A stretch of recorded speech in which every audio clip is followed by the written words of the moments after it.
Assalamualaikum warahmatullahi wabarakatuh. Perkenalkan, nama saya Sayyid Fadil Fauzan.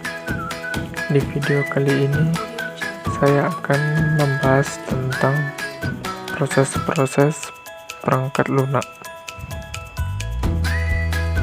Proses perangkat lunak. Proses pengembangan perangkat lunak adalah suatu struktur yang diterapkan pada pengembangan suatu produk perangkat lunak yang bertujuan untuk mengembangkan sistem dan memberikan panduan yang bertujuan untuk menyukseskan proyek pengembangan sistem melalui tahap demi tahap. Sebuah proses perangkat lunak adalah urutan kegiatan yang mengarah ke produksi produk software.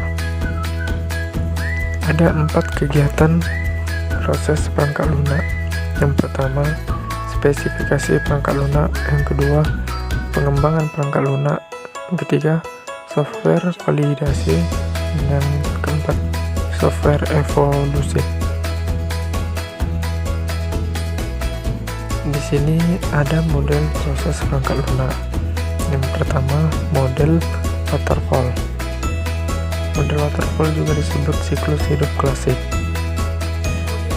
Model waterfall merupakan pendekatan sistematis dan berurutan pada perangkat lunak yang dimulai dengan spesifikasi kebutuhan user dan berlanjut melalui beberapa tahapan dan diakhiri dengan penyerahan sistem atau perangkat lunak kepada pelanggan. Dan ini gambar dari model waterfall.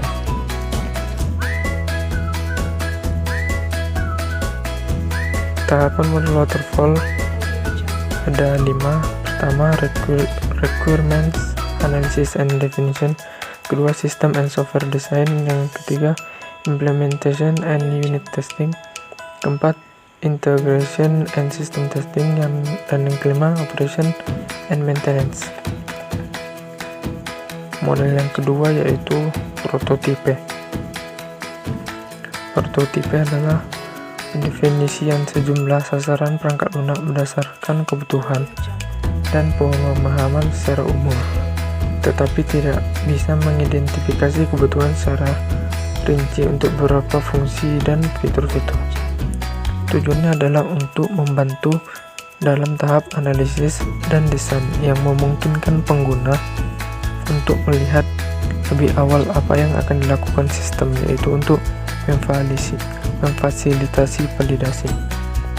Ini gambar dari model prototipe. Ketiga, model spiral. Model spiral merupakan suatu model proses perangkat lunak evolusioner yang menggabungkan pendekatan prototyping yang bersifat iteratif dan aspek yang terkontrol dan sistematis pada model waterfall. Model pengembangan spiral adalah model proses perangkat lunak yang dikendalikan risiko yang digunakan untuk memandu para stakeholder untuk secara bersamaan merekayasa sistem yang bernuansa perangkat lunak. Model spiral menggunakan prototipe sebagai mekanisme pengurangan risiko. Ini gambar dari model spiral. Yang keempat, model Rapid Application Development atau disingkat RAD. RAD adalah teknik berbasis tim yang mempercepat pengembangan SI dan menghasilkan fungsi-fungsi SI. RAD menggunakan pendekatan kelompok. Produk akhir RAD adalah sistem informasi baru. RAD adalah metodologi yang lengkap dengan 4 fase siklus hidup yang sejajar dengan fase SDLC tradisional.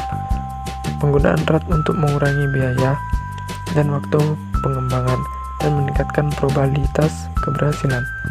RAD sangat bergantung pada prototipe dan keterlibatan pengguna. Dan ini gambar dari model RAD.